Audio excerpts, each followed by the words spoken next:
Kalau kita tanya sama kawan-kawan kita yang salafi, kenapa ikhwan itu begitu dimusuhi? Jawabannya cuma satu, karena ikhwan itu adalah aliran sesat. Mereka membawa manhaj yang menyimpang. Mereka itu mendukung sufi, mereka itu ahlul bid'ah dan lain sebagainya. Sahabat sekalian, kenapa sih orang-orang salafi begitu membenci, begitu memusuhi dakwah Ikhwanul Muslimin? Apa salah Ikhwanul Muslimin sehingga mereka begitu benci terhadap Ikhwanul Muslimin?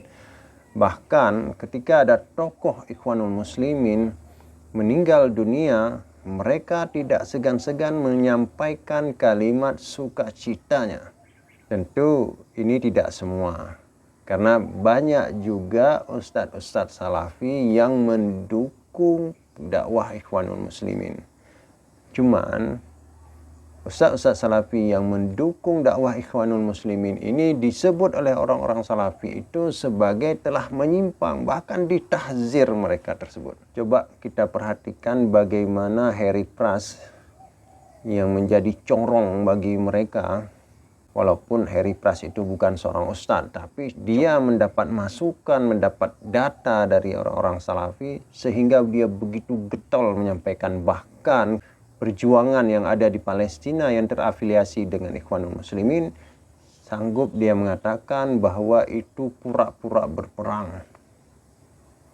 Atau yang terakhir seperti dikatakan oleh Ustadz Laude Abu Hanifah ini, dan disambut dengan gembira oleh para pengikutnya.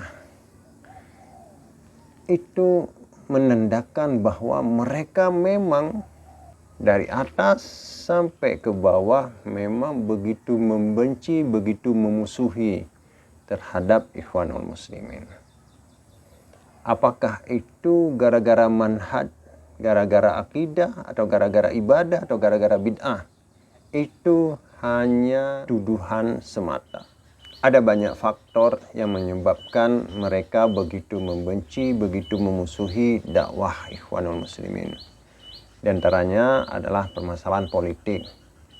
Penyebab utama mereka membenci dakwah Ikhwanul Muslimin karena masalah politik. Pergerakan yang dibawa oleh Ikhwanul Muslimin bukan semata-mata gerakan keagamaan. Setelah Perang Teluk pertama tahun 1991, itu permusuhan antara pemerintahan Saudi terhadap ulama-ulama Ikhwan itu begitu menonjol. Padahal sebelumnya itu kerajaan Arab Saudi itu begitu welcome dengan ustadz-ustadz, dengan ulama-ulama Ikhwanul Muslimin. Itu bisa kita lihat dalam sejarah Arab Saudi itu sendiri. Jadi permusuhan antara salafi dengan Ikhwanul Muslimin tidak bisa dilepaskan dengan perseteruan di bidang politik. Walaupun itu dibungkus dengan bingkai agama, dengan bingkai manhaj.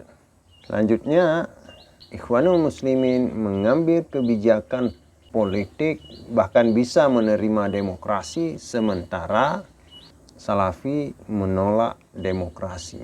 Ya, walaupun nanti hasil dari pemimpin demokrasi itu diterima oleh orang-orang salafi.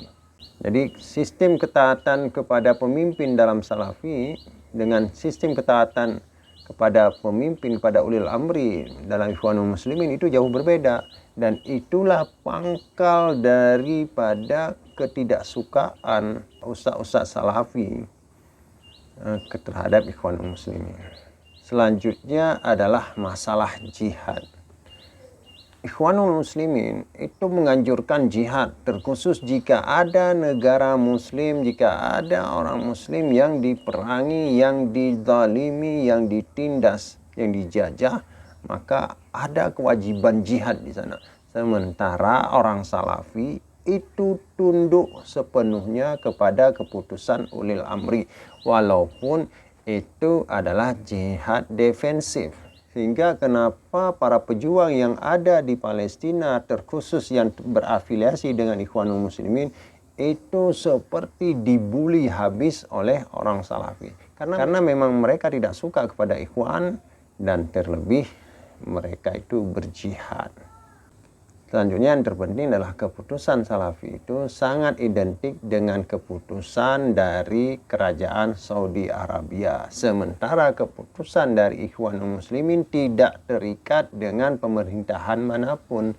Itu yang membedakan sehingga menyebabkan Ikhwan dituduh sebagai orang yang memberontak, sebagai buat, sebagai khawarij. Jadi sahabat sekalian, kalau kita tanya sama kawan-kawan kita yang Salafi, kenapa Ikhwan itu begitu dimusuhi? Jawabannya cuma satu, karena Ikhwan itu adalah aliran sesat. Mereka membawa manhaj yang menyimpang. Mereka itu mendukung sufi, mereka itu ahlul bid'ah dan lain sebagainya. Namun kalau kita telusuri, maka itu tidak lepas dari keputusan-keputusan politik. Coba kita lihat, mereka bisa menerima pemerintahan manapun, tapi tidak bisa menerima pemerintahan yang dipegang oleh orang-orang Ikhwan. Turki misalnya. Kenapa ketika Erdogan dikudeta, mereka tidak menuduh yang mengkudeta itu sebagai khawarij? Kenapa ketika Mursi dikudeta, mereka bahkan bergembira? Di Libya, itu pemerintahan yang sah adalah pemerintahan yang dekat dengan Ikhwanul Muslimin. Tapi mereka mendukung para pemberontak dari Khalifah Haftar. Kenapa? Karena ada unsur Ikhwanul Musliminnya. Jadi keputusan politik sangat mendominasi di sana. Jadi sahabat sekalian, kalau kita baca, kalau kita dengar, kalau kita baca buku-buku yang dikarang oleh ustaz-ustaz Salafi tentang Ikhwanul Muslimin, kalau kita dengar podcast-podcast, ceramah-ceramah yang disampaikan oleh ustaz-ustaz Salafi terhadap Ikhwanul Muslimin, maka kita akan menarik kesimpulan bahwa Ikhwanul Muslimin itu adalah aliran sesat yang tidak sesuai dengan Al-Quran dan Sunnah, menyalahi para salafus saleh. Namun itu bisa diperdebatkan, bisa kita lihat, bisa kita rujuk dalam buku-buku Ikhwanul Muslimin, buku-buku kitab-kitab atau ceramah-ceramah yang disampaikan oleh ustaz-ustaz, oleh ulama-ulama Ikhwanul Muslimin. Apakah sesuai dengan apa yang mereka tuduhkan tersebut?